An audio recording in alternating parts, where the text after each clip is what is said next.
Welcome, everyone. Welcome to the Total Truth Show.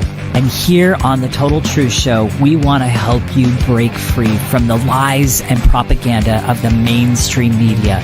All the disinformation and misinformation, we want to help you blast through all of that. And my name is Ken Kleinberg, coming to you all the way from the USA, San Diego, California. And I'm Aldwyn Altuney, known as the Media Queen from the Gold Coast in Australia. There is a great awakening happening in the world right now, and you're going to want to come along for the ride. A lot of lies are coming to the surface. There's a lot of awakening happening. And as this awakening is happening, people realize they've been deceived for years. They've been lied to for years around all sorts of things. A lot of people have been blind to what has been going on in the world, and now they're starting to see. They're starting to see things in a different light. Through our show, we want to raise global consciousness to quantum critical mass. And we don't want you just to accept the things that we're saying. That goes for our guests as well. We want you to do the research for yourself. Get out there and start questioning things. Start looking things up. Do the research. We want to pave the way for a new awakened world. And we want you to come along for the ride. So with that, let's get started, you guys. Let's dive into today's episode. Once again, welcome.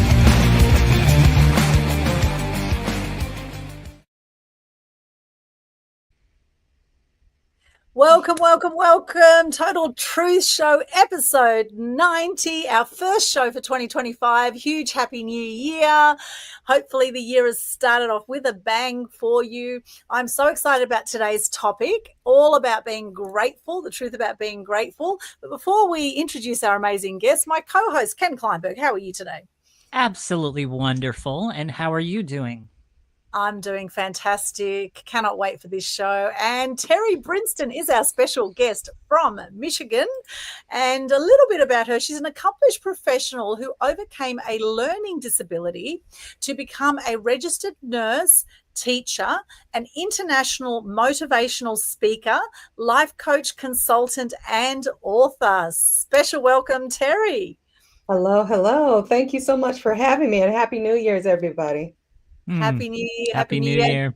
For everyone joining us on Instagram, I can see Star Vegan Love. Good to see you. Jill Smith. Hello. Instagram, Facebook, LinkedIn, YouTube, Twitch, X, Instagram, wherever you're joining us.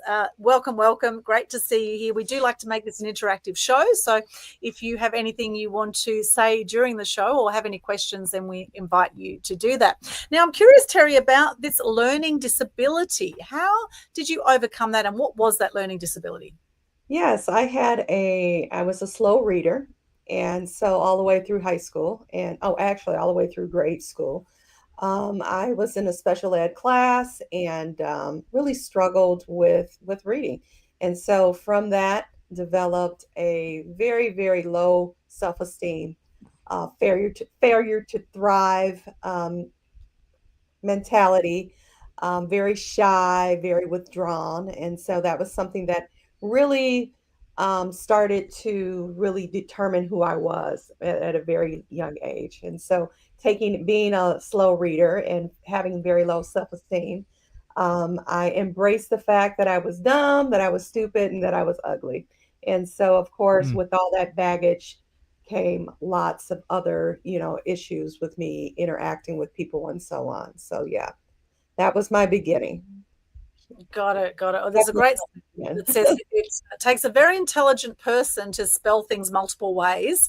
And I know with a lot of entrepreneurs that I meet nowadays, they're very neurodivergent. They've often been, dropouts out of school, or they've had some kind of learning disability in some ways, or the ADHD or whatever titles we want to put on people. However, they are the rebels and the renegades, and they're ones that are creating change. Now, you've had such an interesting career, going from nurse to teacher to speaker to life coach, consultant, author. Why all the different transitions? And, is there any of those that you particularly enjoy the most? Well, I think it was just my path to where I am right now. I had to kind of go through everything that I went through, played a very significant part in who I am today. I think, looking back when I had an opportunity to really just explore all of my different paths, I was like, okay, this is very confusing. Why did I do all of this? But the point was that each part of my development allowed me to do the next part. So I originally went into nursing because my dad said that I should be a nurse. And it had nothing to do with, my desire to want to care for people or to, be that nurturer. It was the first time that I was introduced to another possibility for me. Growing up in, through high school and school and having this very low self-esteem and embracing the fact that I was dumb and stupid and couldn't read. When my dad, he had cancer and I had an opportunity to care for him. He was on hospice. And so when I was caring for him in our home, he looked at me one day and he said, "You should be a nurse." And I was so confused because I was like, okay, this is Terri, the dumb one. I have another sister who's brilliant and beautiful. And he said, "I know who I'm speaking to." And so it was at that point where I realized or I embraced the possibility that I could be more than I thought I was. And so it really wasn't the education or the career that called out to me. It was more so the possibility of me being something more than what I thought I was. And so I didn't really think of nursing as really a career, but more so as a person who was respected, a one, someone who was beautiful. We had a nurse that was lived behind us, and she just looked beautiful to me. And she came in. This is when they used to wear the little white hats and the stockings and things like that. And I would see her, and I'm like, oh man, she's just so beautiful, and I respect her. And everybody, she had all this knowledge, and so it was more so I wanted to do this because this was so different from where I was. And once I started to really explore it, and I'm like, you know what? I can take on this whole nother being. And I really started to really be a nurse before I became a nurse, with that confidence and nurturing and helping people. And so that whole possibility of me being someone other than who I thought I was so intriguing to me that I just took on the ownership of that. And then definitely, I truly believe that God just really morphed me into that nurse. Nice. I was just looking up online actually, because I know a lot of people do change careers multiple times through their life. Mhm. And in fact, the average person goes through 3 to 7 careers before they retire. And Yeah. nowadays, with the new generation, it's 5 to 7. 5 to 7 for the current upcoming generation of the number of careers that they'll have before they retire, which is very interesting. Right. And a lot of people do get into careers because they have been encouraged by their parents or by people around them. And this is where, a third of people die by 65, 90% of people die with regrets. And often it's because they have lived a life not true to themselves. And so while we might find some enjoyment in some of the things that we do through our lives, through some of the careers that we've had, I think there's always things we can be grateful for on that whole journey, right? And this whole show is about gratitude and the power of gratitude.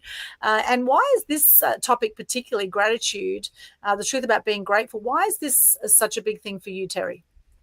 Well, it's very interesting that you talk about the different career paths that people go through because definitely my chosen careers, the doors open because of my previous career. So because I'm a nurse, I was able to go into teaching a vocational class that introduces the medical field to high school students.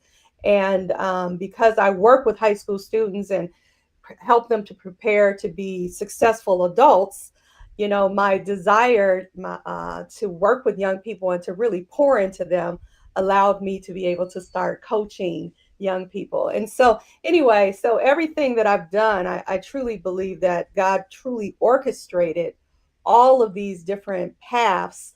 It was just so strategic. I couldn't have, made it up myself. Even the fact that I was a special ed student, being a special ed student and growing up and really knowing what it's like to be isolated and having that feeling of being worthless allows me to be a better teacher for my students, and also with the young people that I work with, because I really can connect with their struggle. But specifically dealing with grateful, I had a horrible situation. I had COVID really bad. This is when it first came out, and we started getting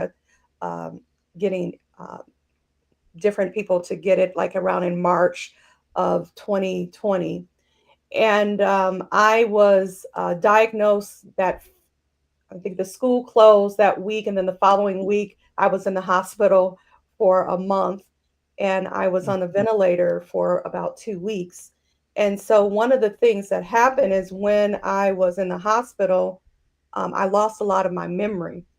And so I couldn't remember a lot of people or recognize, their importance in my life. And so when I came home from the hospital, and I was really trying to discover who I was and why did I make these choices in my life. And I remember looking at my resume and saying just what you said. It's like, whoa, why did you change all of these careers? How did you become a motivational speaker, an author, and all of this?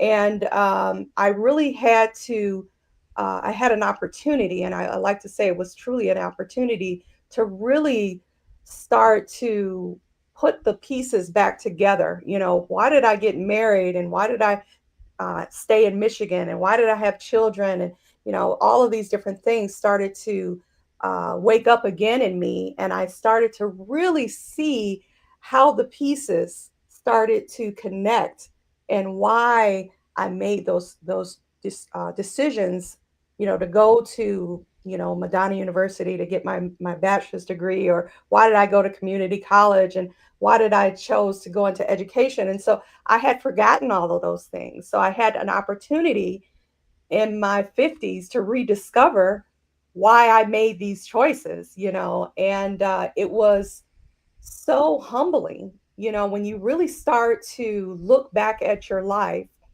and you see the doors close and you see the doors open. When you're going through things, you can't really grasp how significant certain things were and weren't. You dream, and you have a desire for certain things, and you don't understand why those doors were closed. Well, I'm looking at it after the fact, and I realize, man, thank you, Lord, for closing that door, or thank you for opening that door, or for this person who I was so destroyed for them being out of my life. I'm like, whoa, grateful. I'm so grateful for that. And so that's why I really settled on being grateful.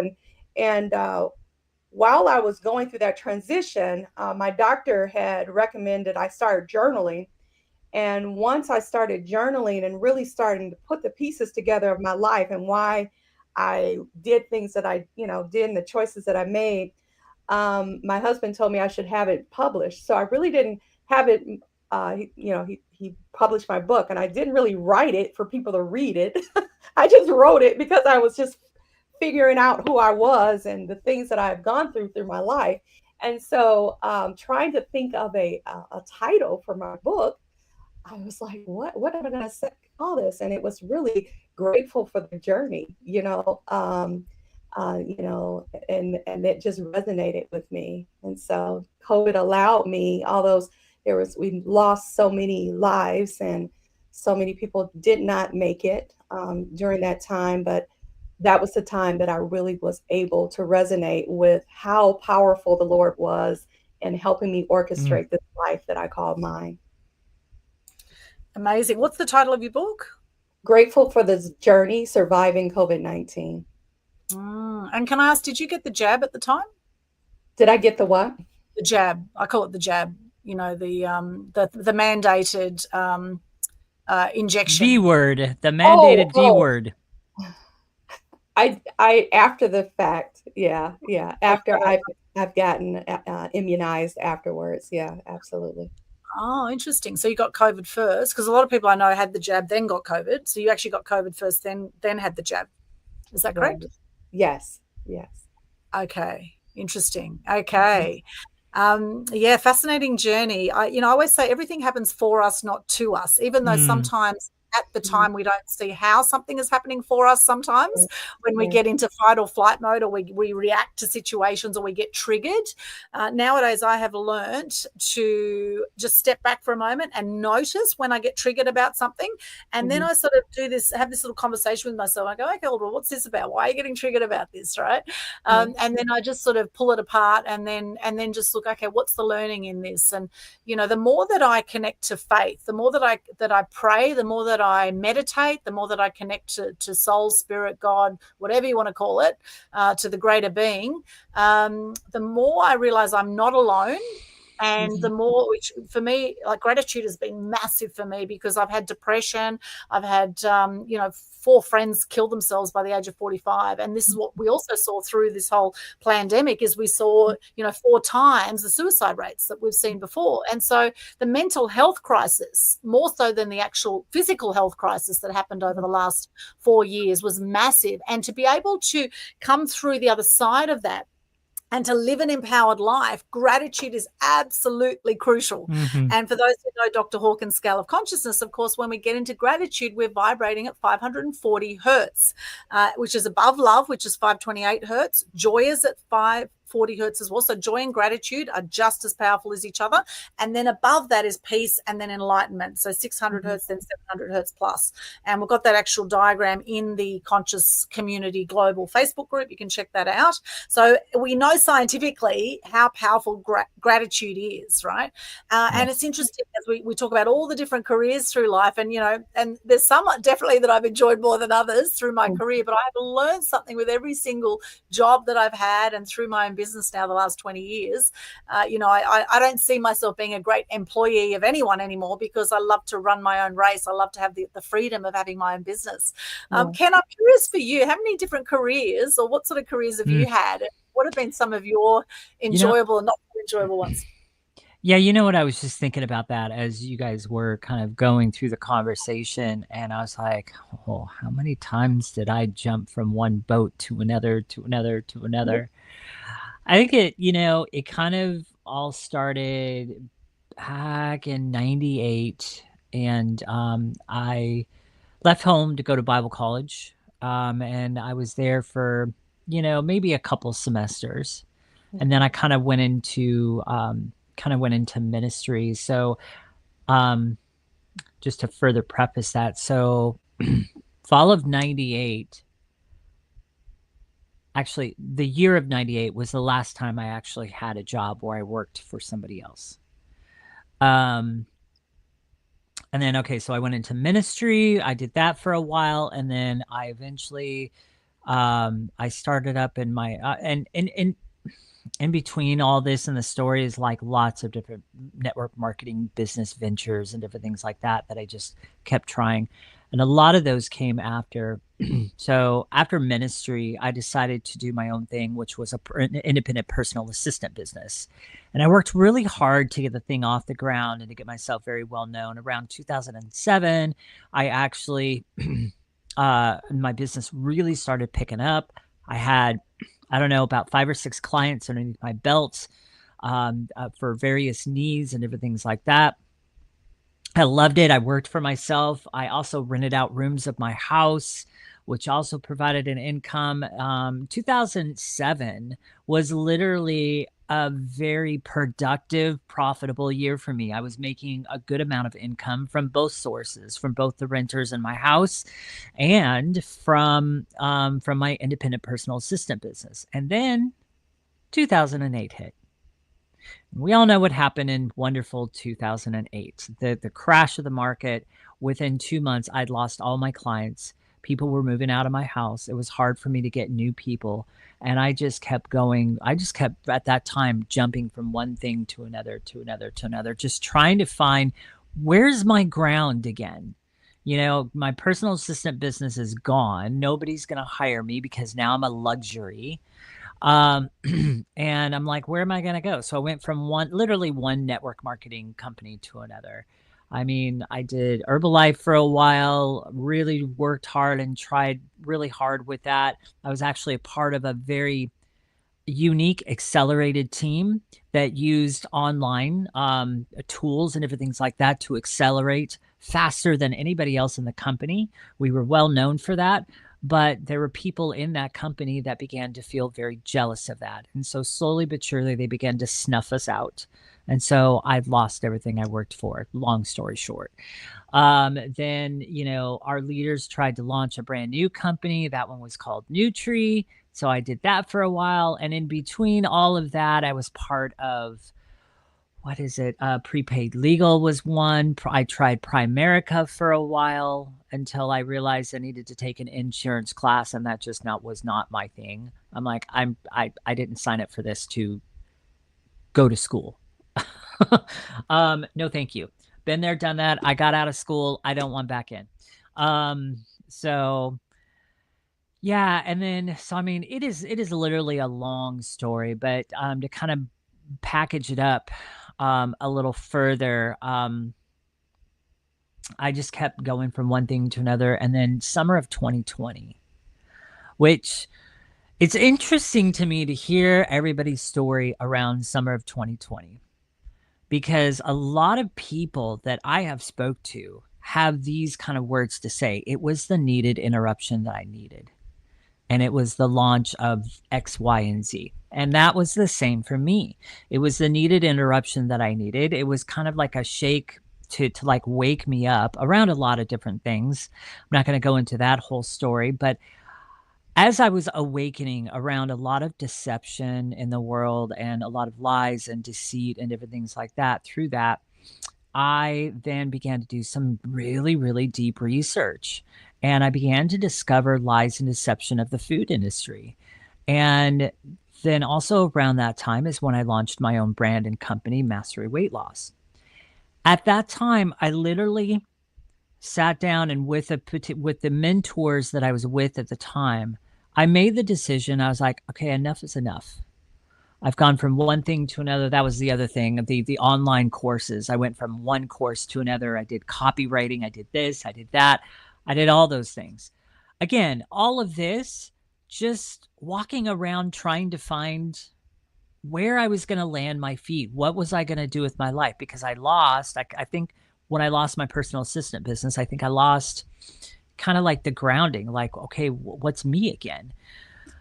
So I kind of identified with the part of your story where, Terri, where you kind of had the loss of memory, because I kind of feel like in a sense, I kind of was like trying to find me again. Where was I going to establish? So anyhow, when I launched my brand and company, Mastery Weight Loss, I made the decision that I was going to sink my feet in. I was not going to move. I was not going to go anywhere else. I was not going to do any other thing until I got my brand and company off the ground. And I've been there and I've been working at it since. Now I have literally a global client base. I've got a phenomenal boot camp series that I've got rocking and rolling.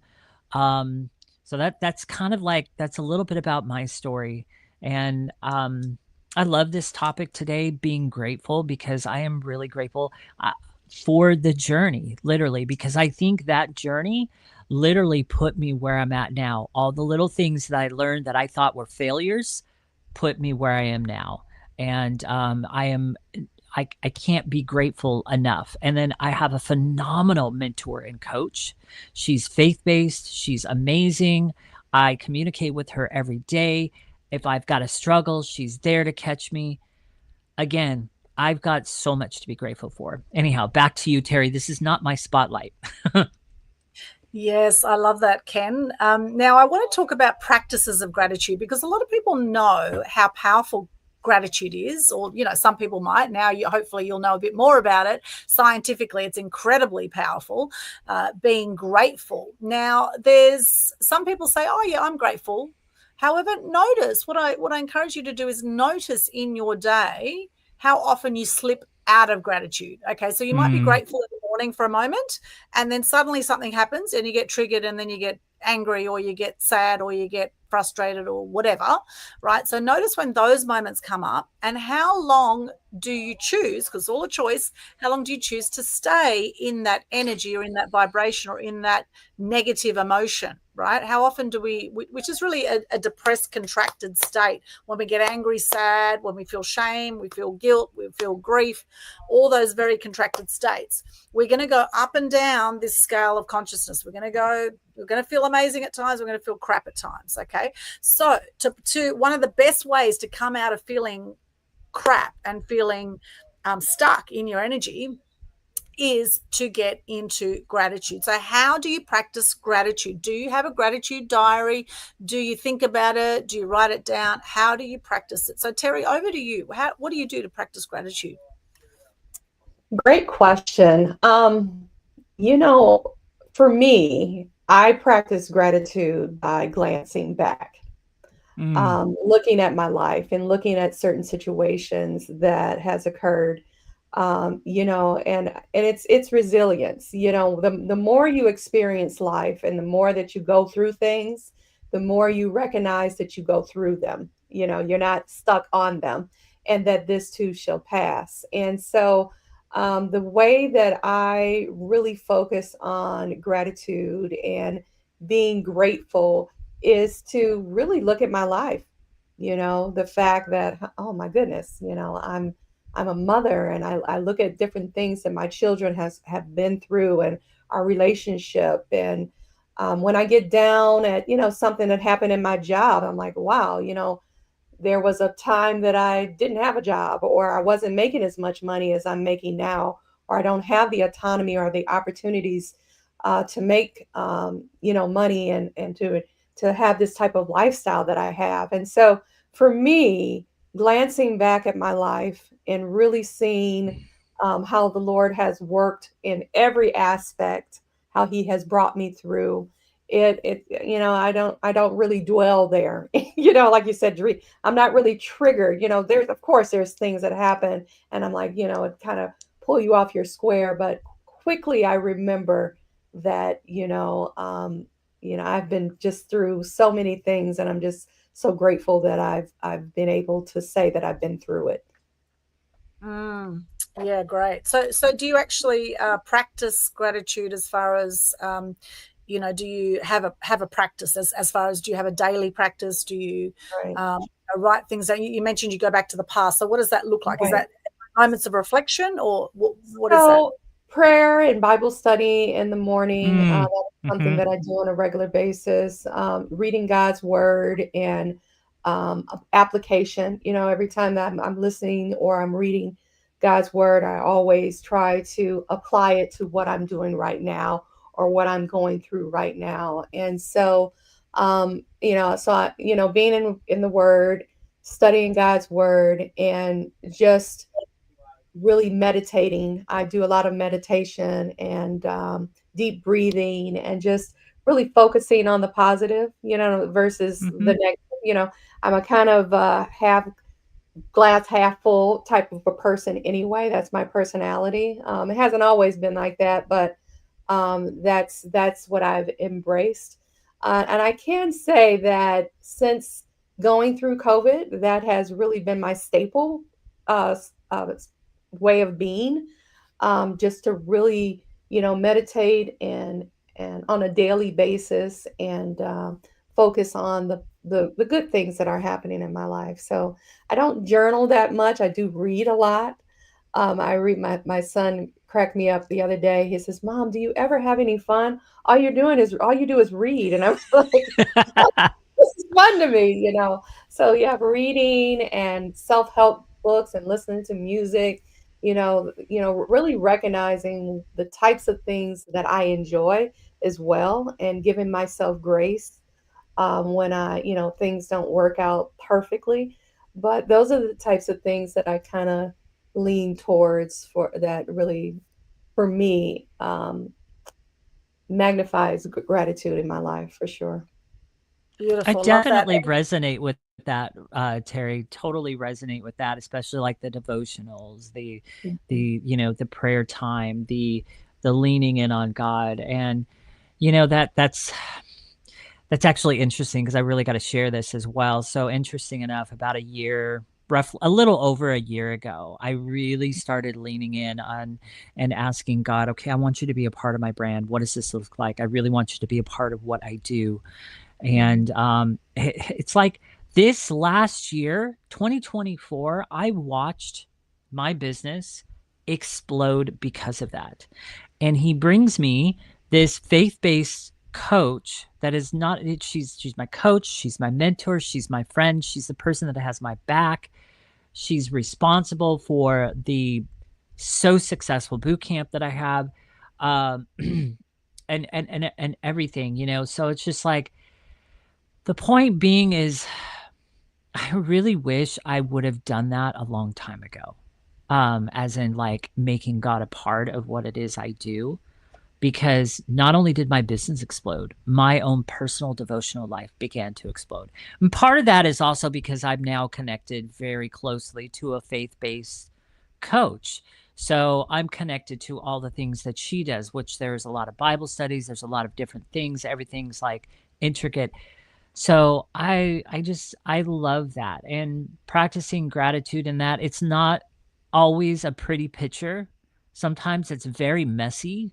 Sometimes I'm the person sitting in the background beating myself up. You're not doing enough. You're not doing enough. Why isn't this done? Why isn't that done? And I'm allowing this self chatter to get inside my head, and I'm also allowing the enemy to come after me with those things, because he knows my weaknesses.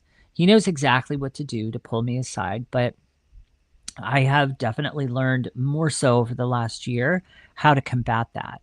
And so my ways of gratefulness is just reminding myself of what he's done, what he is doing, and the call that he has on my life. And, as long as I stay focused and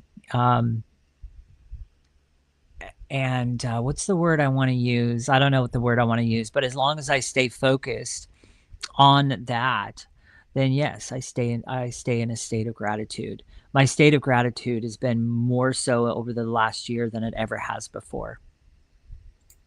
Yeah, I love that in America you have Thanksgiving. I think Thanksgiving is such a beautiful thing to celebrate. And it's interesting, it's only one day of the year, whereas, Thanksgiving, I love that concept. And I love the concept of when you have a meal to give thanks every time you have a meal, and to be grateful for everyone responsible for that meal from the seed up. Right? We often don't think about that, the energy of the food that we eat.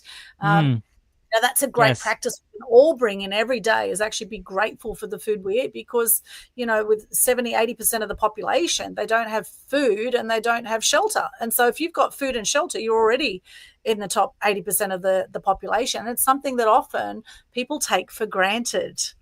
And when we talk about gratitude practices, this has been, as I mentioned, so big for me, because I've been on this massive personal development journey the last 20 years, particularly since 2005. I invested $7,000 into a personal development course, and since then now I've invested at least $1 million into business and personal development programs, and it's been quite a journey, and I am grateful for all of it, because it's all brought me to this point. Just as you've both shared, Ken and Terri, you've both shared about how everything has brought you to this point, and how grateful you are for that, because if it wasn't for all those things, all the ups and downs, round and rounds that we've had through our lives, we wouldn't be here right now. And so there's no point regretting anything. There's no point having shame or guilt or grief over anything, really, although there's times we will experience it as an emotion. And it is important too to experience and to let out the emotions. If you feel like crying, then cry. If you feel like having a scream out in the forest, have a scream in the forest. I always say, be kind to everybody, right? There's no need to be nasty to anyone. It's interesting as we talk about practices of gratitude, and I look at my life now. Here I am, about to turn 51 in 6 days' time, and I feel amazing at 51, I must say. Now, I've had some huge challenges over the festive season. December 17, my mum was knocked over by a carer, we believe, in her home. We know the carer didn't see my mum behind her. It was meant to be caring for my mum. And she bumped her, and my mum fell to the ground, had a broken arm. She's been in hospital ever since. She already had dementia, but now she can't walk. She's got a broken arm. So for 3 weeks now, my mum has been in a hospital bed. And now my concerns are that she may get staph infection in there, which can be even worse, and get other issues. And, they're pumping her full of like 8 Panadols a day and giving her endomes and all sorts of other, very, plus all the other medications she's on. And it's really, really challenging to remain grateful through all of this, right? And there's been times that I've been going through different emotions of being upset, being angry, wanting a please explain from the carers. It was a carer from Anglicare Southern Queensland who was at my parents' place in Bribie Island when this happened.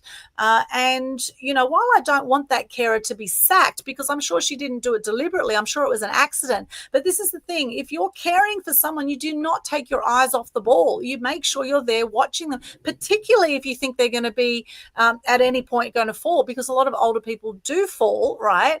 And my mum was very steady on her feet. Like, we were doing half-hour walks. My dad cared for her for 10 years. She never once fell, right? In that time when dad was caring for her. Suddenly we decide to take a bit of pressure off dad and get a carer in. And this happens, right?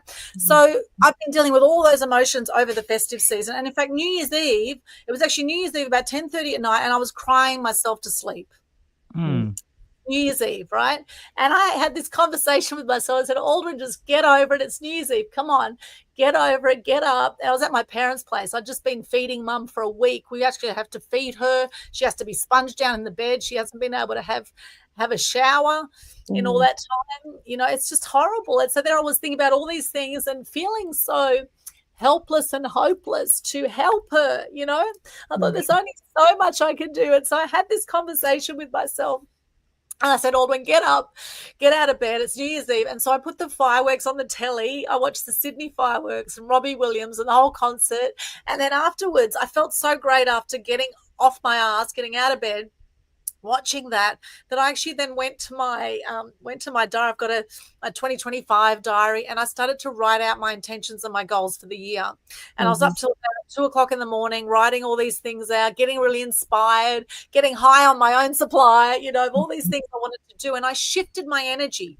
Okay, now in the past, if I hadn't done all the personal development work that I've done, I wouldn't have been able to shift my energy so quickly. I would have just gone to bed crying. I just would have felt sorry for myself. And it just would have been like, here we are, New Year. And I would have been probably feeling quite angry and depressed and feeling helpless and hopeless to do anything to shift my life. Because the fact is that there's so much that happens in life that we cannot control. There is so much that happens. And when we start to dig into the truth, when we start to get red pilled, when we start to look into some of this stuff, and we can get very angry and very upset and go, oh my gosh, I've been lied to all my life. I had no idea. However, then we can shift that and turn that to gratitude and go, well, thank God I now know this information, and I can now get informed and get empowered around this. Now, back to the practices of gratitude. Now, I just had some tears come, right? I've got some tears coming. So welcome the emotions as they come up. Let them out. The healing is in the feeling, right? The healing is in the feeling. So feel the emotions, let it out, let it flow out. Now, one of the first things I did in the new year is I did an event called Propel Your Profile in 2025. It was a free workshop online. We had 23 people on there. And out of those 23 people, 22 of them loved the event, right? But there was this one person that really didn't like some of the things I had to say. And she got quite irate and she got quite like annoyed and triggered. And it was very, very interesting to notice again, as much as we want everyone to like us, I was talking about in the event how the more you raise your profile, the more you put yourself out there, you're going to have people that love you and people that hate you, and be welcome all of it. Like, be grateful for all of it, because this one person that didn't like some things I had to say, and I was talking about, what was going on with government, and I mentioned Trump in there, and I mentioned, a few things, and it really triggered her beliefs. And I am grateful for that person, because she was the messenger for me. And from there, I did a live video on Facebook, and I said, what happens when you speak your truth? How often do you speak your truth, and what happens when you do? And then that had over 1,300 views in a matter of 48 hours. And a whole lot of people got inspired by that, right? So if it wasn't for that person on my event, getting upset about it, and she actually said, I felt terrible afterwards and take me off your mailing list. And all I said to her is, I said, I'm sorry you feel that way. and I wish you all the best, right? That was and then I blessed and release, right? Bless and release, because I know that hurt people.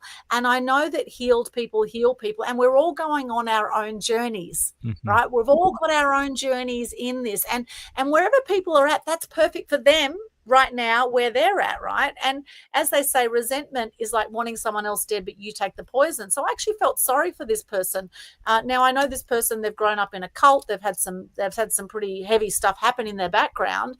And I wish them all the best, and I'm also choosing not to have them in my circle. So I unfriended that person and I blessed and released, right? I don't need that energy in my events or on my social media.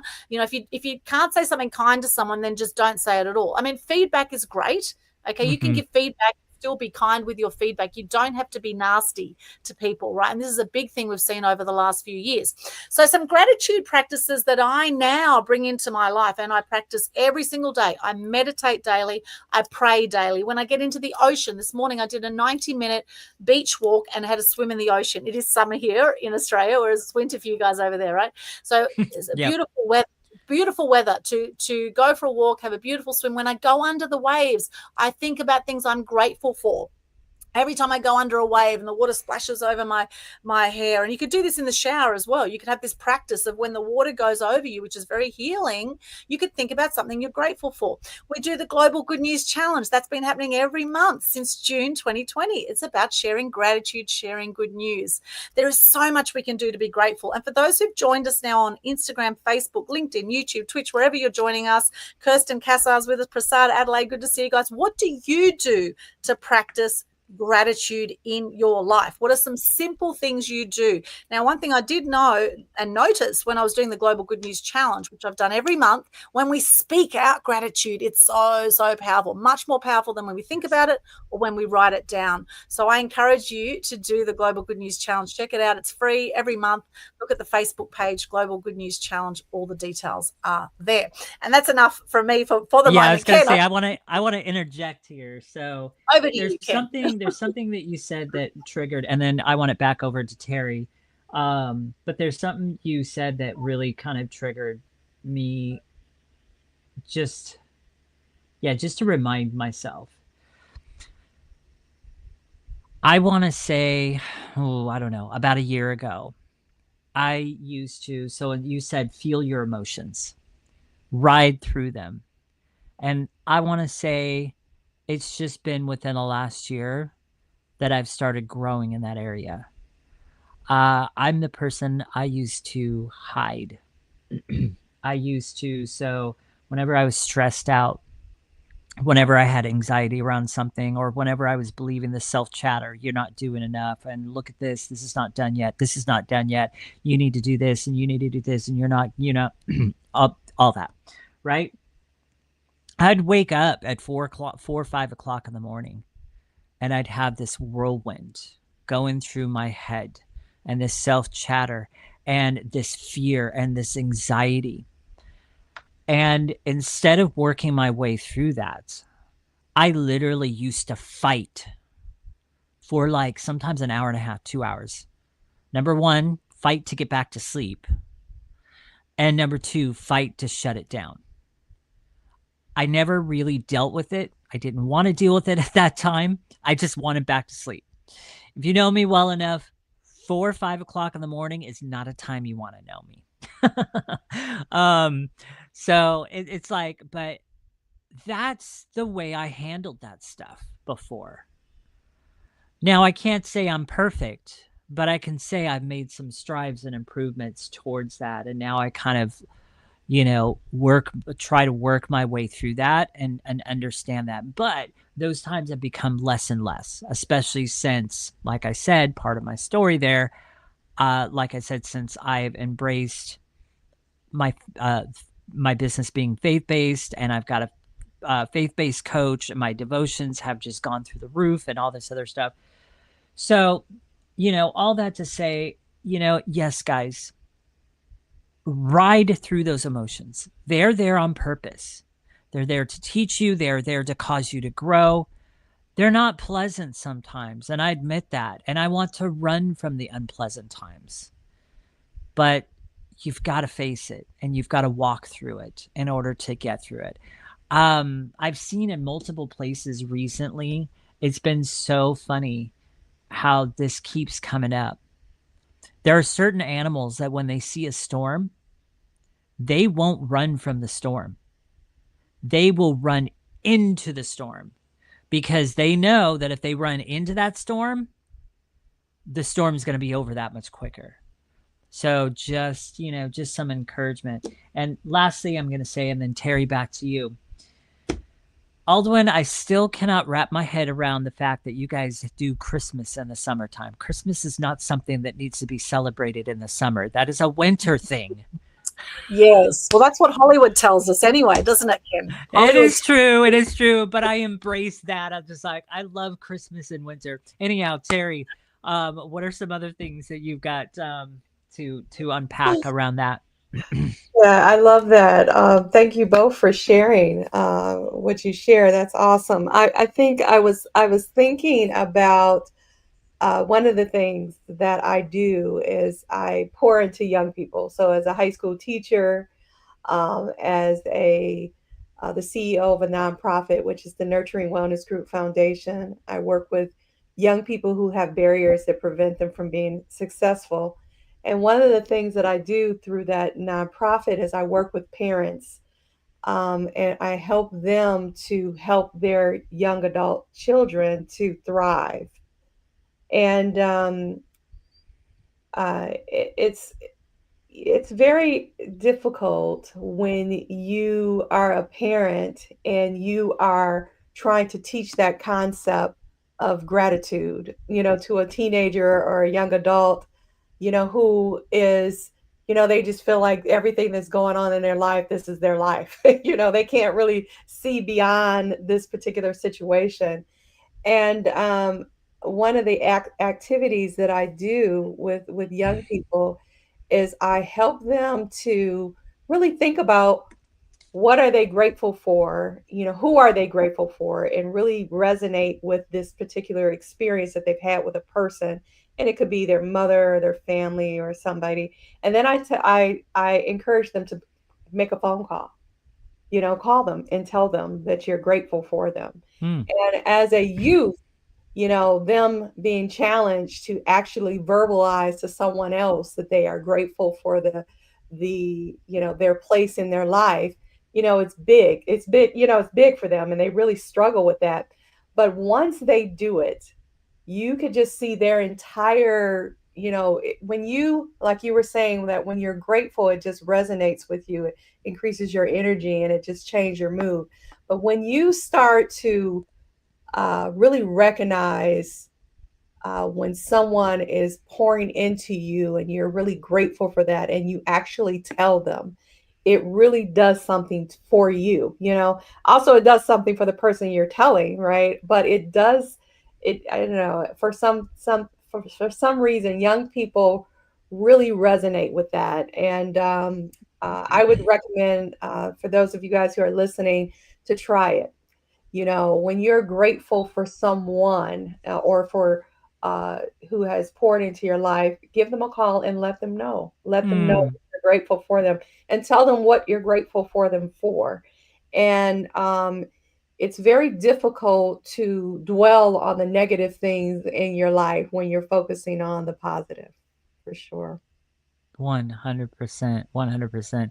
Yeah, you just gave me a thought, Terri. I'm like, okay, who can I call and just say I'm grateful for you? I love it.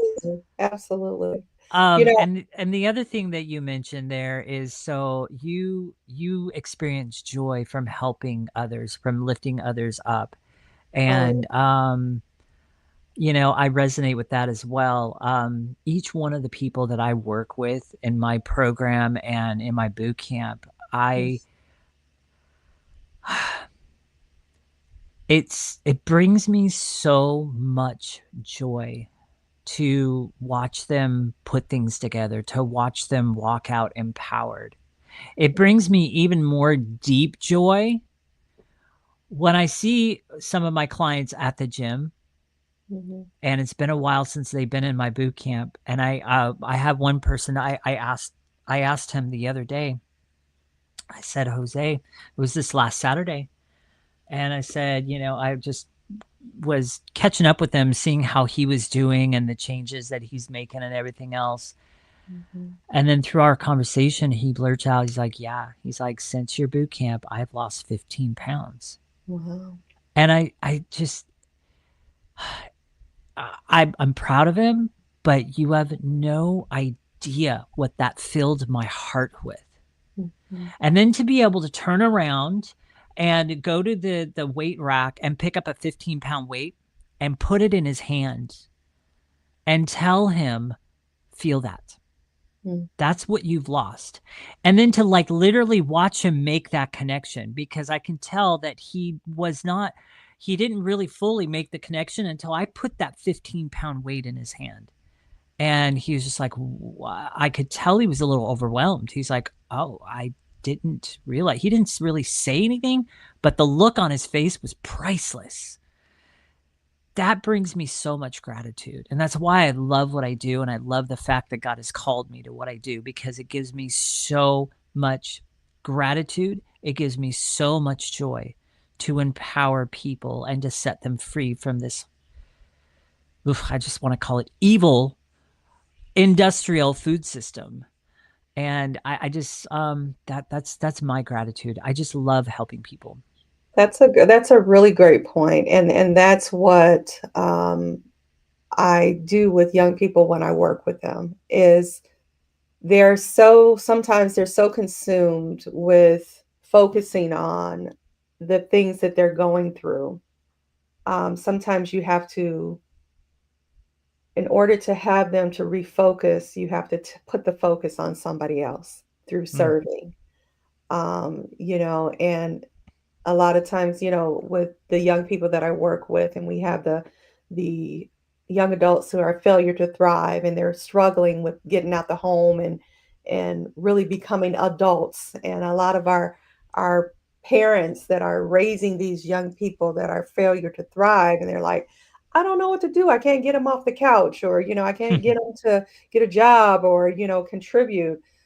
Sometimes just having them focus on something other than them, putting them in an opportunity there that they are serving, or, working at a food bank, or giving up their time, talents, and treasures is just what they need in order to help them to really recognize that, what, maybe I don't have it so bad, taking that focus off of their self. And so that's how really I work with my young people, to help them to experience gratitude, because, sometimes, they can't see beyond them. They look at Facebook and they see, other, they probably on TikTok and all of that, and they see other people's lives and they're envious of what they're seeing, but they don't recognize that all of the things that they have. And so giving your young person, a high school student, or even grade school students, an opportunity to serve and volunteer is definitely a great way to teach them gratitude, for sure. I love that. It reminds me of a saying. They say there's no greater purpose than being of service. There's no greater purpose than being of service. And if we're not grateful for what we have, we won't be given more to be grateful for. And so this is where I say to certain people in my life who just love drama, love being negative about everything, I always come back and I say, what are you grateful for today? And then if they go on with something else negative, I say, what else are you grateful for today? I keep coming back to it, and it's a very simple question, yet it seems like one of the hardest things for people to answer sometimes when they're in a really contracted state, because people have been conditioned to live in drama, and people have been conditioned not to share their emotions, like you shared, Ken, right? We've got the song Boys Don't Cry by The Cure. Now, I love that song, right? Fantastic song. However, guys have tear ducts for a reason, right? Just as women do. And they are there to be fully expressed, because if they're not expressed, if you don't express your emotions, like Louise Hay said with her Heal Your Life, she said everything is related to some kind of emotional ailment. If you have some kind of dis-ease in your body, it's linked to some emotional suppressant, or of course food has a major impact as well with what you're putting into your body. watch, the junk that people put in their trunk, as they say.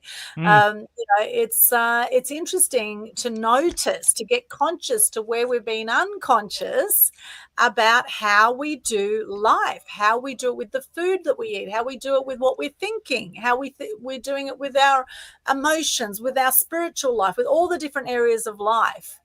How are you doing life? And because it's all a choice. We can't control certain things going on in the world. However, we can control how we respond to all those things going on in the world. You can control how you are in every single moment. If you're not happy with your life right now, then do something to shift it.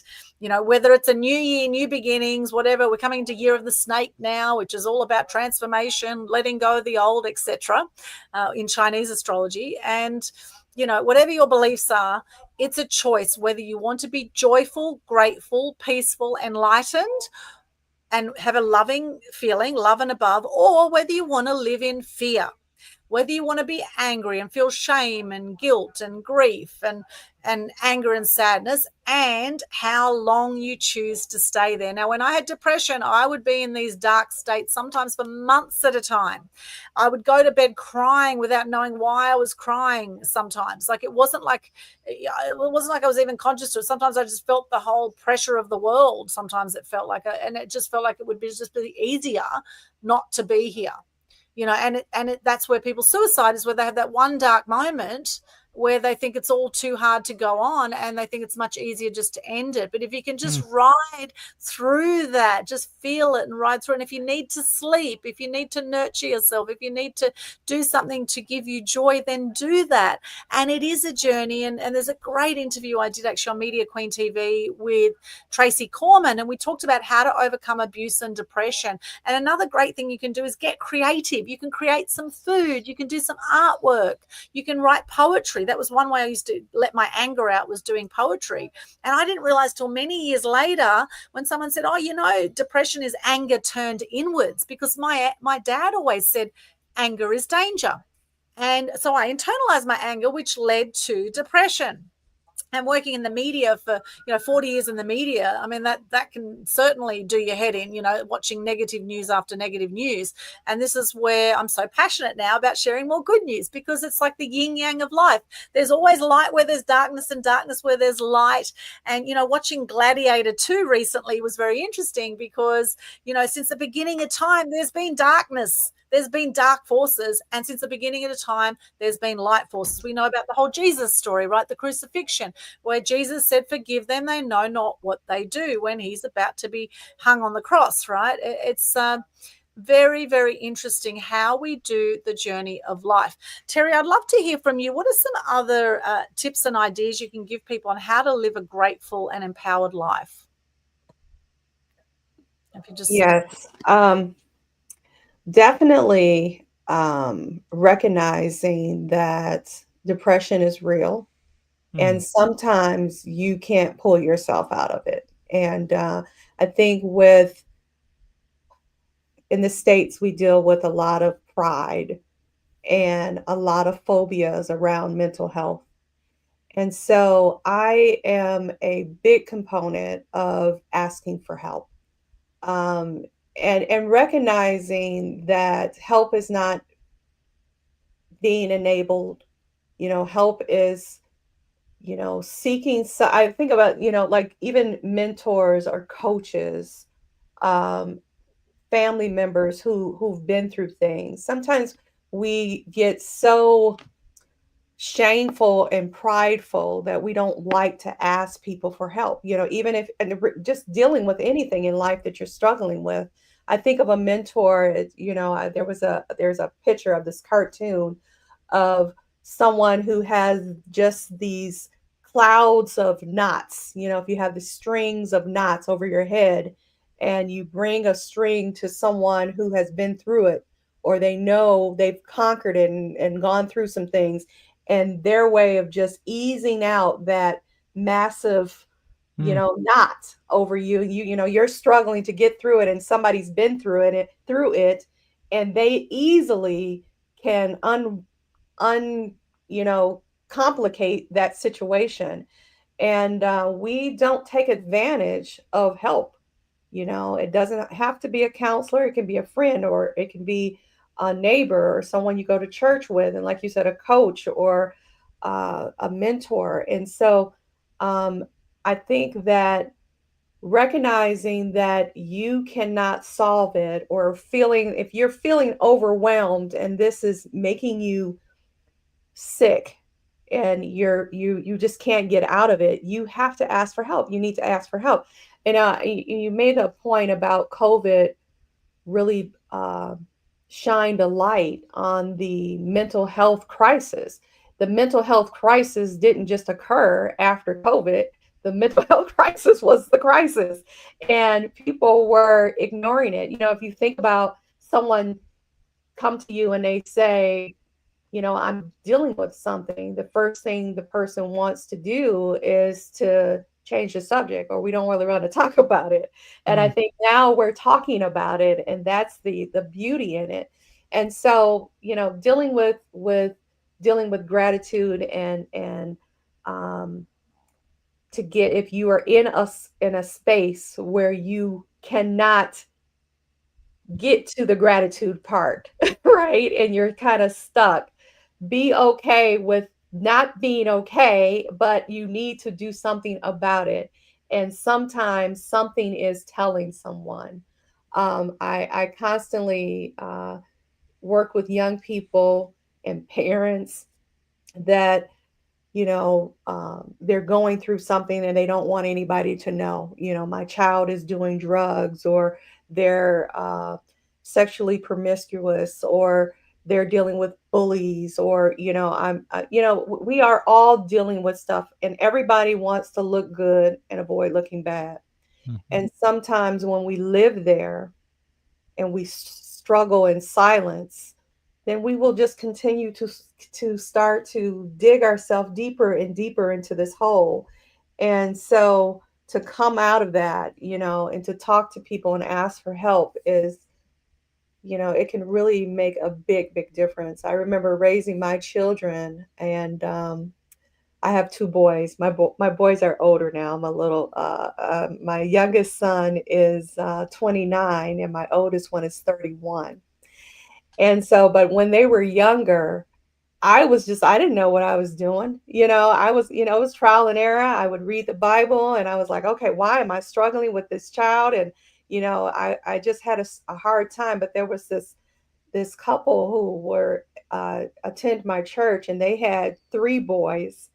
And I went to her one day and I said, how are your children so well behaved? I'm just at my wit's end dealing with these boys. And she said, what? And she kind of told me the truth. Hey, I struggle too. But she started really pouring into me and telling me about different strategies of, things that I can do.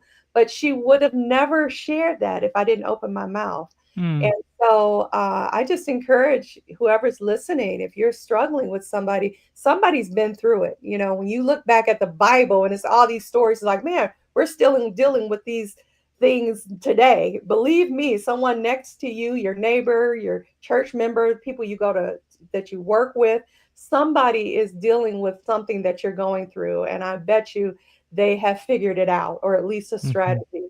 So let's start opening our mouths in this new year and asking for help, and really being available to support, our fellow man, for sure. I mean, a really good example in the Bible would be, the first person I think of is David.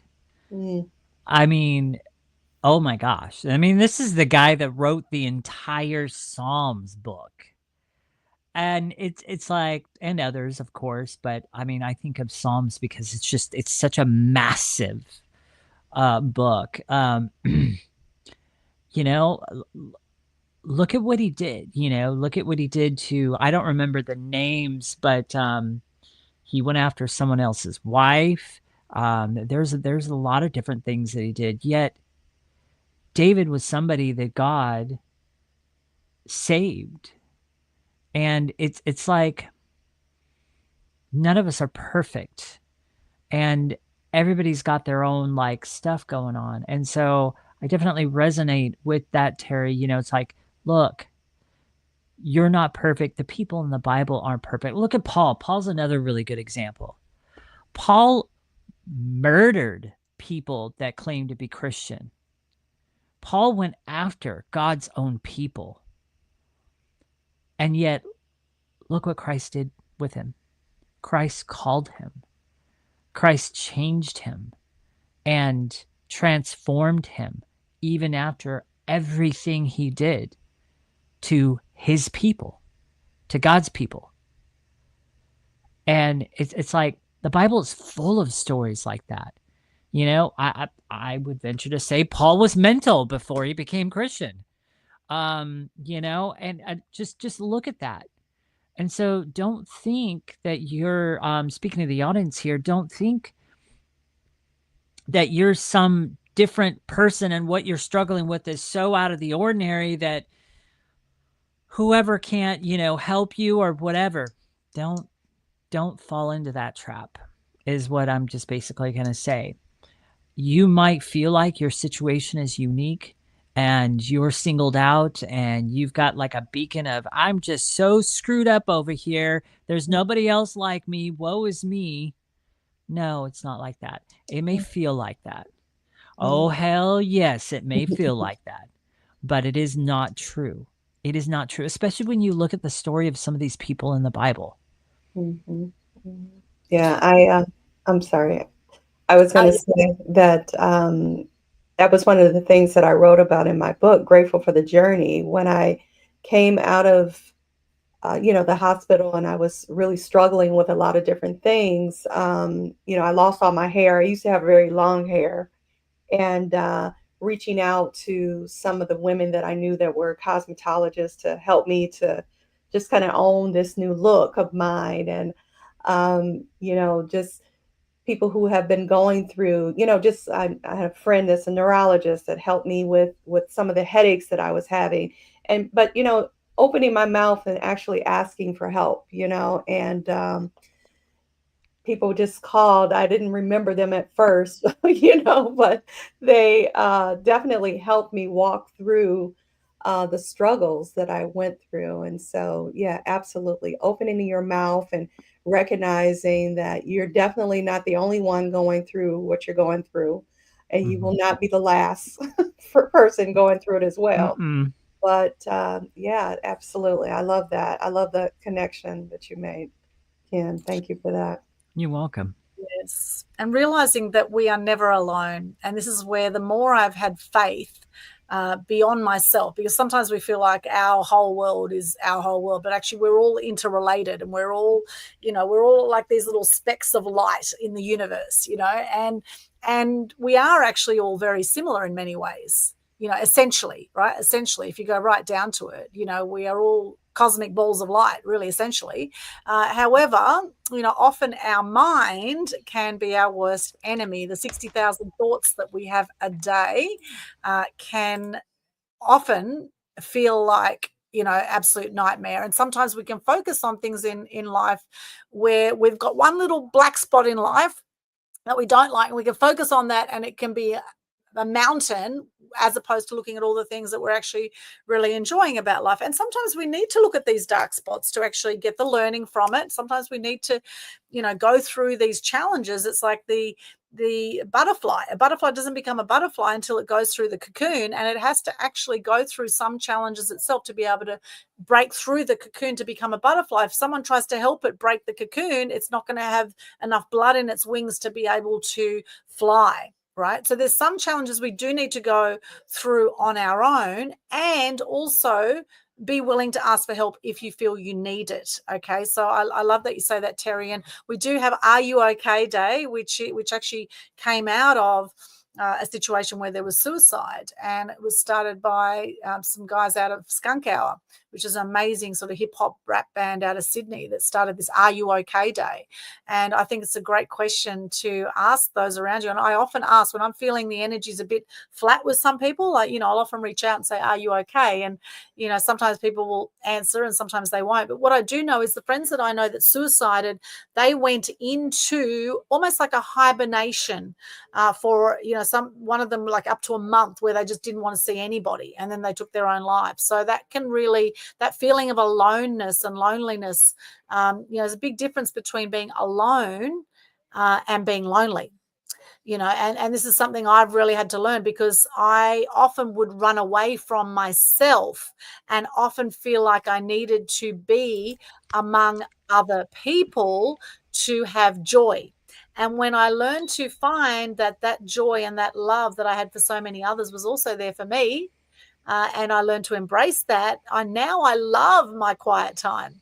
I love my time meditating. It's my time, and I don't feel guilty about it. I do things like yoga. I do, stretch class. I do things like Zumba to bring more joy into my life. I always looking for where I can bring more joy in. I love music. I love singing. So sometimes I'll put things like Santana on, or I'll put some really joyful music that I love, and I'll just sing around and dance around the house at times to bring some more joy in.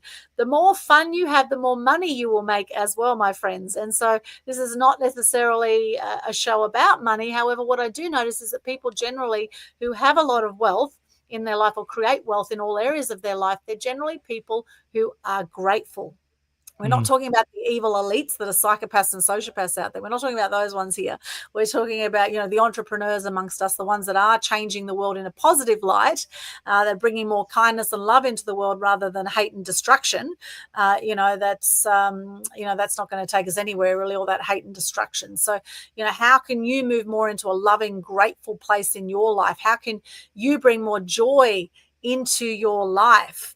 We've got Jay Shalou has joined us on Instagram. Good to see you. Hello. Everyone is joining us right now on Instagram, Facebook, LinkedIn, YouTube, Twitch, X, wherever you're joining us, or on the podcast platforms. Welcome.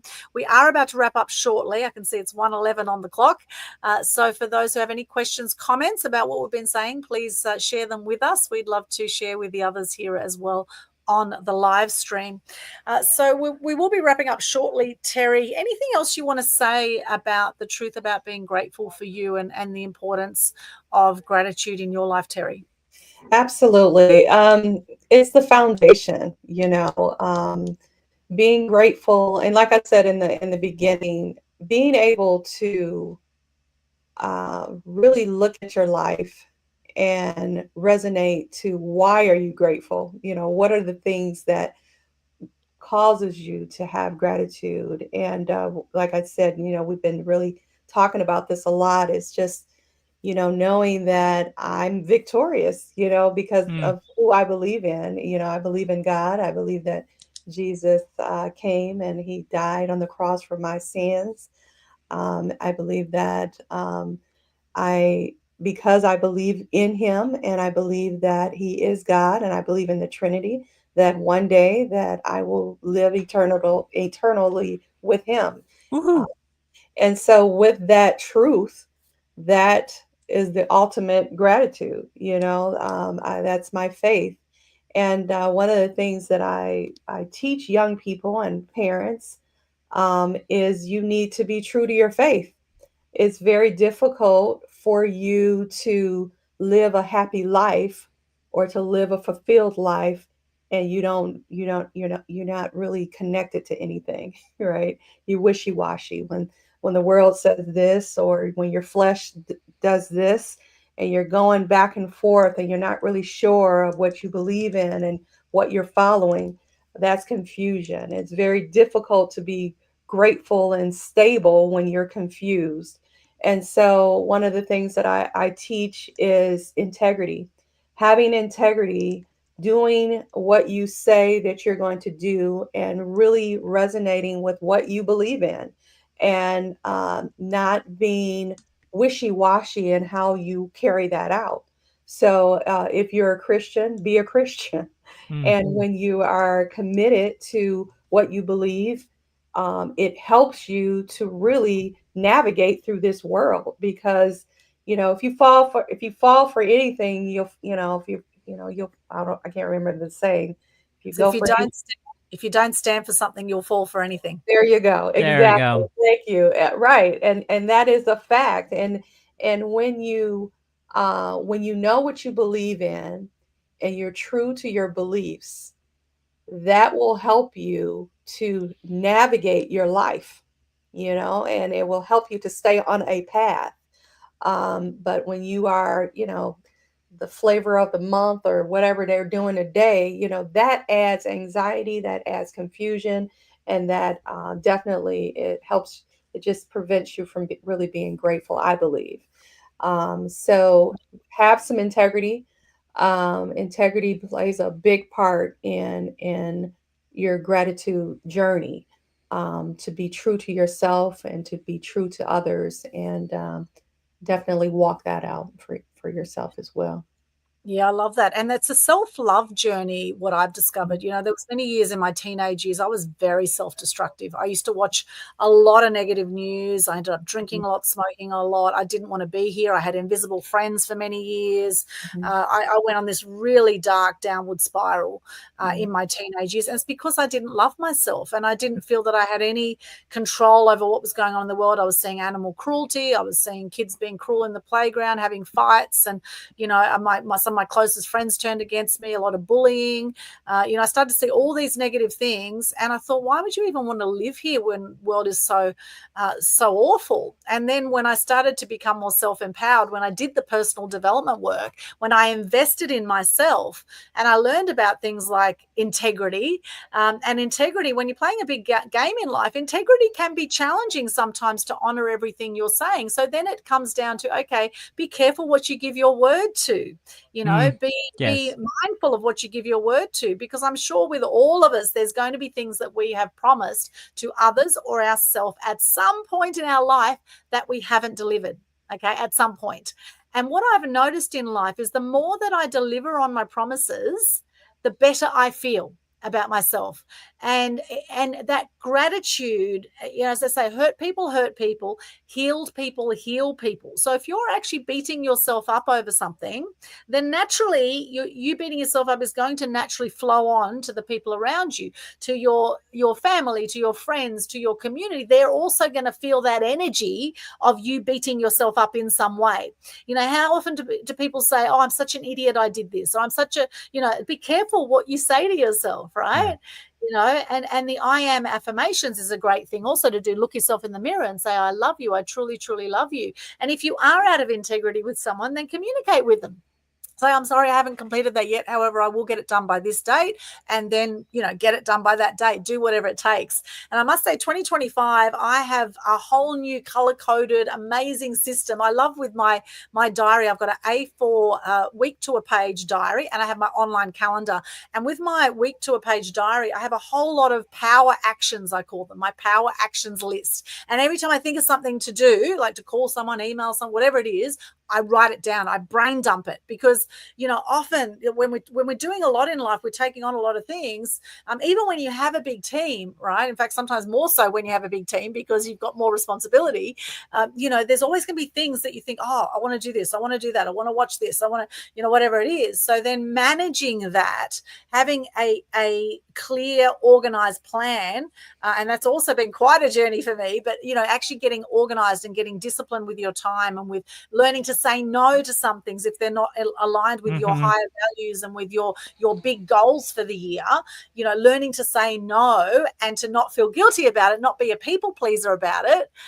It's all a journey. So, honoring your word, Terri, as you say, honoring your word gives you more self-love. It gives you more self-confidence. You feel better about yourself and your life, and you feel that there's a load lifted off you every time, is what I feel. Every time I honor my word, I feel like there's another load lifted. I love being able to tick it off in my diary, tick that off. And, and every day I think there's three main things. Tick that off, tick that off, tick that off. Every time I tick something off, I feel amazing. And every morning, something I do with my team is we have a daily gratitude check-in.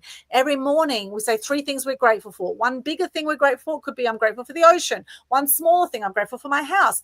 And one thing about myself I'm grateful for. I'm grateful for my resilience, as an example, right? And then the next thing we do is we have our focus items for the day, right? What are the 3 main things we're going to get done today? And what are bonus opportunities of things to get done for that day? And it just helps to stay focused and stay on track, and particularly with some ADHD tendencies, as Ken and I both have, according to a counsellor, and several people in my life have said, Aldwyn, you got ADHD. And I do know that at times I do have challenges being focused on one thing. And so this is something I really, ADHD is, ultra powerful when you can focus your attention, right? Yes. So, Yes, so it is. actually being able to focus and having the practices in place to help you stay focused, to help you stay grateful. And for me, it's been a multitude of things that have worked for me and have got me to this point. And it'll be different for everyone, right? So just notice when you honor your word, how you feel. And that's something certainly we can all be grateful for. And, there's the 4 agreements out there as well. You would have heard of the 4 agreements, honoring, or if you haven't, check it out, the 4 agreements, honoring your... I've got that little book. Yep. You've got the book. Yep. The 4 agreements. What are the 4 agreements? Who'd like to share with us what the 4 agreements are? Oh, geez.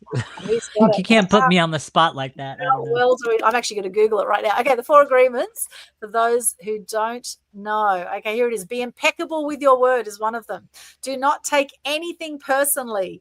Do not make assumptions is number 3, and always do your best. There we go, the 4 agreements. That's a great little thing to check out as well. And there's a card set as well, the 4 agreements card set, which is really cool as well. Oh, that's kind of fun.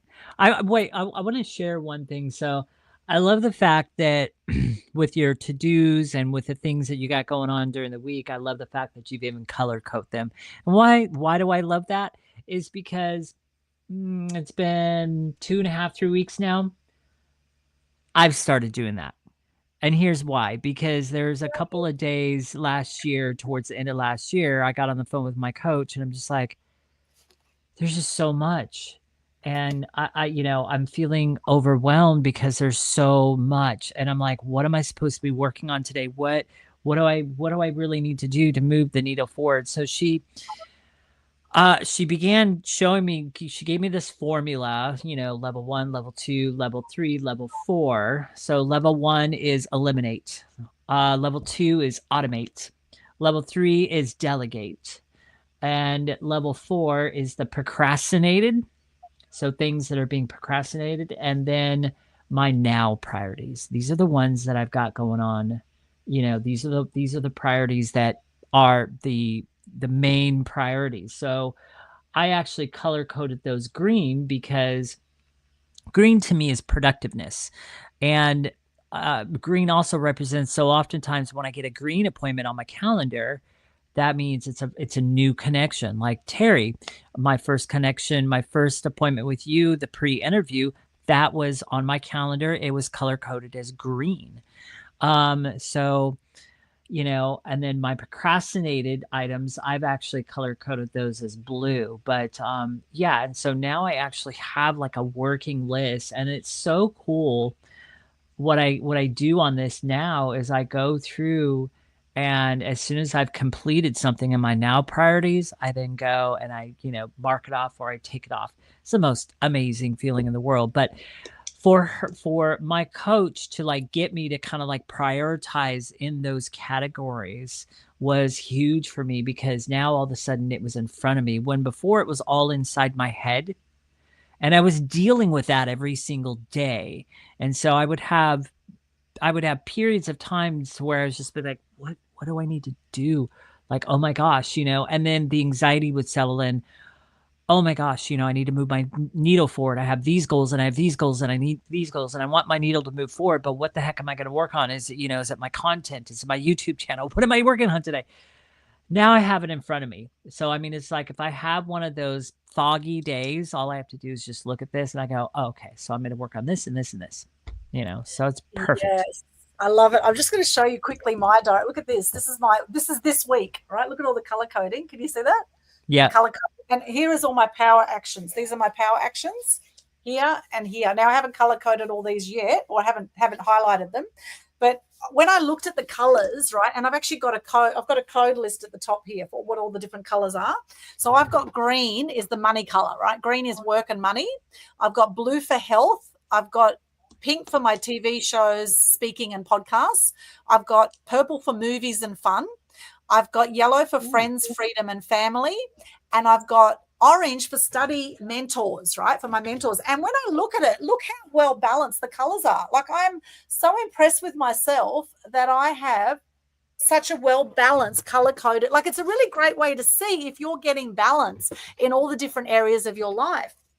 And something else I did, and this is awesome too, 2025, look at this. I do this every year. This is I do on one sheet, my 2025 goals. in each area, and I'm happy to share this with anyone who'd like to see it. I've actually got in there career, finance, spiritual, personal development, friends, fun and recreation, health, and family are all the different areas, okay? And I put a big love heart in the middle, and my words for the year of flow and transformation. Flow and transformation, right? And in each of those areas, I've got things that are my main, like big rock items in each of those areas. So, putting the time into the planning, if you fail to plan, you plan to fail. And being clear on what those big rock items are will really help you stay on track, because particularly now we've got such short attention spans with the world of social media and everything moving at a cracking pace. And now with AI and the information superhighway and all the stuff that happens in life, if we don't stay focused, if we don't live by our plan, we're going to be operating, managing everyone else's to-do lists, right? And this is why I have my phone on silent. So for those who've been trying to reach me on my phone is on silent. So if you really have something urgent and you have my phone number, then text me, okay? And I may get to it that day or the next day. But generally speaking, like, I prioritize myself now, because if I don't fill my own cup up, I'm not going to be able to help people with the overflow. And learning not to be guilty, not to feel guilty about that, about having me time, having self-care time. Like today, I'm going to go to the gym. I'm going to, at 5 o'clock today, I'm going to do a stretch class. I'm going to do restorative yoga. And then if the sauna is fixed at the gym, I'm going to have a sauna and then have a lovely shower, spend at least 2 hours at the gym. And I've already done a 90-minute walk this morning at the beach. I've already had a swim in the ocean. Ooh, wow. Health is a huge priority, and prioritizing my health is absolutely huge for me. And of course, Ken, has been great with that too, because I did your master class and did you, and now the boot camp, like your boot camp, and I turn the freaking thing over all the time, as Ken says, turn the packets over and read what the ingredients are. Although nowadays, I must say, I need a magnifying glass because my eyesight's not as good as it used to be, and sometimes the writing is that small. You think now, but I do know that if I see 3-digit numbers, that it's not a good thing. Okay, it's not a good thing on the packets if you see any 3-digit numbers on there, right? So anyway, that's enough from us. We will start wrapping up shortly. Terri, any final thoughts before we share how people work with you? Just great conversation, you guys. Thank you so much for sharing. I was thinking when you was talking about the big rocks, Stephen Covey, Covey, great, his big rock philosophy. I've really embraced that, scheduling those things that are the most important to me. That's really what keeps me grounded. I'm not really a journaler, or, I do brain dump a lot and organize my thoughts and set my goals and my intentions for my life, but definitely putting those things first that are the most important to me. I'm a business owner. So I'm very, very busy with my businesses and working and things like that. But what's most important to me is definitely my faith, my grandchildren, my grandson. I have a grandson, and my boys, and my husband, and making sure that I schedule those big rocks and make sure that I spend time with my husband, and that I do a lot of self-care. Went and got my nails done today. And so making sure that I do those things for me. So absolutely, definitely agree with you. Yes, love that. Love that. This has been such a great conversation. Final thoughts, Ken? There's a couple of things. So in creating like this priority and the filters, my coach is basically, and Terri, you just pretty much hit the nail on the head there, or hit the head. Yeah, no, I think I said that right.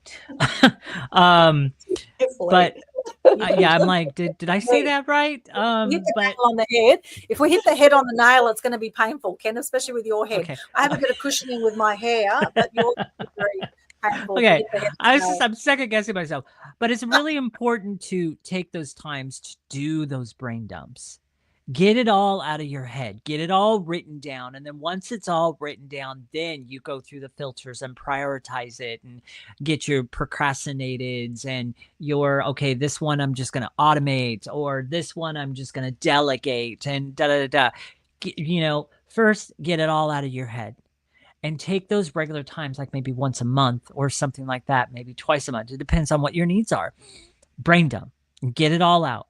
Because otherwise, you're going to end up like me. Just like there's so much, you end up in a spot to where it's almost like writer's block. you almost kind of just fumble around and really get nothing done because you're just all over the place. You have like no clear direction. So like, once again, this has been so helpful for me to have prioritized. Secondly, I thought I had a long time ago in this conversation that we're having, and just forgot to mention it. And that's in regards to the circumstances that come through your life. The circumstances, Aldwyn definitely hit on it. I'm just pretty much going to say it in a different way. The circumstances that come through your life, you have two choices. Number one, you can choose to become a victim of those circumstances and just let it control you. It was years ago, quite a few years ago, in the last couple of years of having my Temecula house, I had a friend of mine that was staying there, renting a room from me. And one night it was late. We were talking, we'd both had a couple drinks. We were just chilling and just, kind of just doing the buddy talk and different things like that. And I'll never forget it. He leaned over and he said, "You let life control you too much." And I really didn't understand like the scope of what he was saying at the time. I mean, it sunk in, and I was just like, yeah, that's true. But I very easily dismissed it. I kind of I kind of know that, but it took a while for it to sink in. It took quite a few months later, I think maybe about a year later. And then I finally realized at that time I did. I was victim of circumstances. That was my mentality then. I let life control me. And so my second point is, in every circumstance, number two, you can choose to pivot and go in a different direction. So you have two choices. You can become a victim and you can let life control you, and you can let all the circumstances and trials and challenges walk all over you, beat you up, tear you down, all of those things. Or you can choose to pivot and choose more of an empowering choice, choose a different direction. It doesn't mean the circumstance is going to go away. It just means you've chosen to take more of a stance of control and empowerment. So those are my last words. I really would encourage the audience listening here. Remember, you have two choices in every circumstance, every challenge, every trial. Yes, thank you, Ken. I love that. I love that so much. I pulled my love heart out for that one. I think that's really, really cool. And that's what the world needs more of, more love. And how do we bring more love into the world? We have more love for ourselves. More love for ourselves, more love for others. And what an amazing show this has been. It's absolutely extraordinary. And so much more I would love to say, but I won't keep going because we've already been chatting for 90 minutes here. So I'd love to hear now from Terri. How can people work with you, and where can they connect with you, Terri? Absolutely. You can reach to me by terribrinston.com. That would be the best place, the easiest place to get with me. I work with young people. I help them overcome the barriers that prevent them from being successful. I also, you can reach me at myschoolnurse.co. That's my main business, which is MSN Consulting Services, My School Nurse.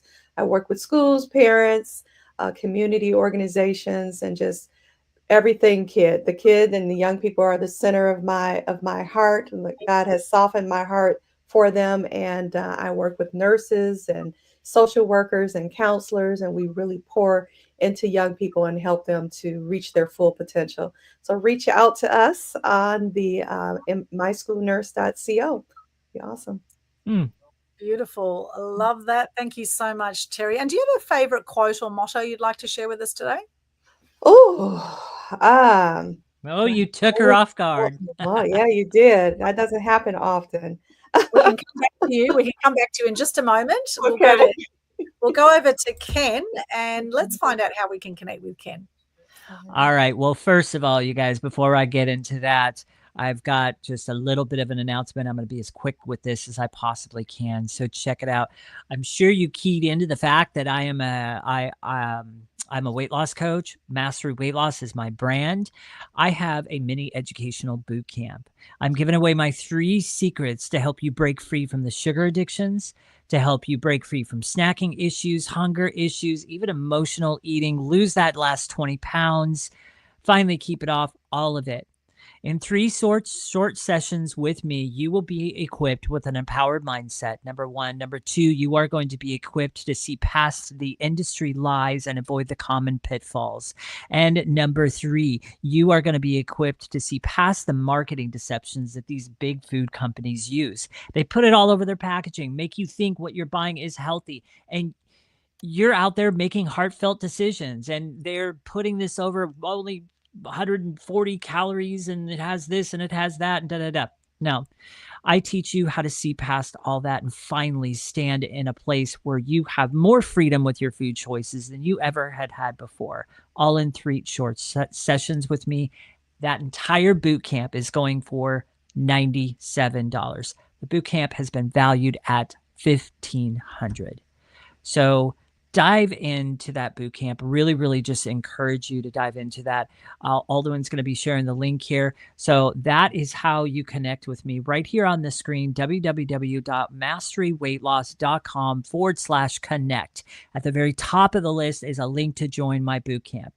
You got nothing to lose but those extra pounds. You have everything to gain in a very right and freeing way. So connect with me there on the link. There's also 3 other ways you can connect with me, including my YouTube channel. Go subscribe to my YouTube channel. Click and adjust it to where you get notified whenever a new video pops up and all the things there. And anyhow, so it's www.mastery, weight, WEIGHTLOSS.com. I think I got it right this time, /connect. And Aldwyn wanted me to speed that up, so I actually put a timer on myself. That itself was 2 minutes and 30 seconds. What do you think about that? Well done, Ken. I'm so impressed. My quotes are this. So I've got 2 of them. So the first one is Colossians chapter 3, verse 17. And whatever you do in word and deed, do everything in the name of the Lord Jesus, giving thanks to God the Father through him. And the last one is Ephesians chapter 5, verse 20. Give thanks always and for everything to God the Father in the name of our Lord Jesus Christ. Amen. That's beautiful. Thank you, Ken. And Terri, do you have a quote or motto for us? I do. I thought you were going to say the same one. I'm like, Galatians 5:13. For you, brethren, have been called to liberty. Only do not use liberty as one opportunity for the flesh, but through love serve one another. Wow. Yes. Amen. Beautiful. Love that. Thank you, Terri. And for those who want to connect with me, hop along to Linktree /Aldwyn. That's linktr.ee/Aldwyn, spelled ALDWYN. In there, you'll see some free media resources on my website. You'll see a calendar link. You can book in a call if you want to discuss how to get yourself out there, how to package up your genius is what I help people do. I help you with your branding, your messaging, for all of your marketing. We help with you building confidence on camera. We help with publicity, so many different ways. We have marketing packages, a mass media mastery program as well. And I do have Media Queen TV, which I encourage you also to check out. We are streaming this today to my second YouTube channel, which looks like this one, Aldwyn Altuney. My first YouTube channel, which is Aldwyn Altuney Media Queen, Media Queen TV, it's actually had 2 strikes now and a warning, which means if we have 3 strikes over there in 90 days, you actually get your channel taken down. And I've had 280,000 plus views now of the 1,400 videos we have on that YouTube channel. And so right now I am holding back on streaming anything that can be slightly controversial due to, what is getting flagged for is medical misinformation, right? We keep getting this medical misinformation thing that keeps popping up on YouTube. So we know there's definitely truth in it. Wherever you see fact checkers, etc., you know there's definitely truth. So anyway, you check out the YouTube channels, all the stuff. It's all there. Check it all out. I am going to be doing another Propel Your Profile in 2025 event coming up shortly as well. So if you follow me on Eventbrite, on Humanitix, you'll get the updates of our events.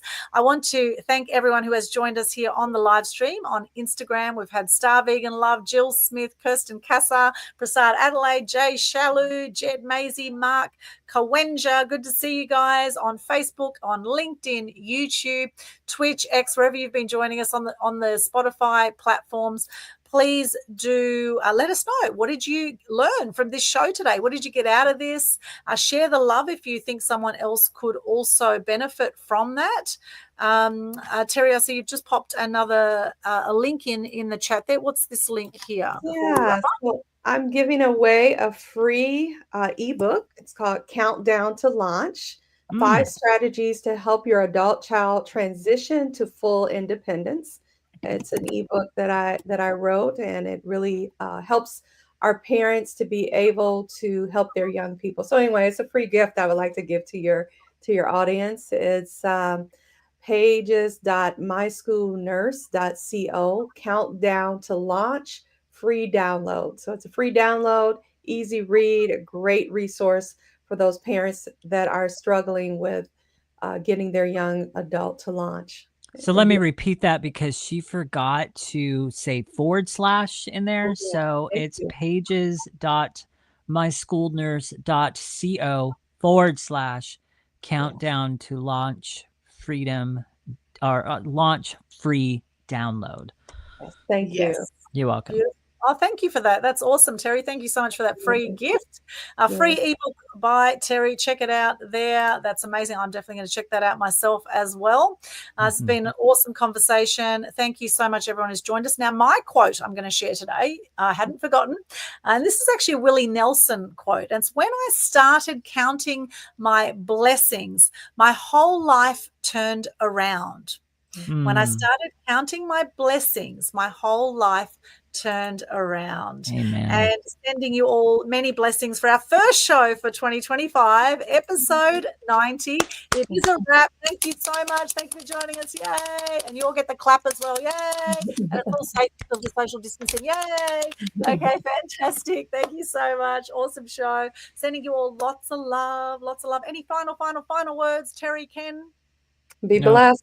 Be blessed. And blessings to you. Thank you so much. We'll see you again on our next show coming up in the next week or two on Total Truth Show. And make sure you like our page and check out our podcast as well for all the audios. Much love. Have an awesome year ahead, and we'll see you again soon. Bye for now.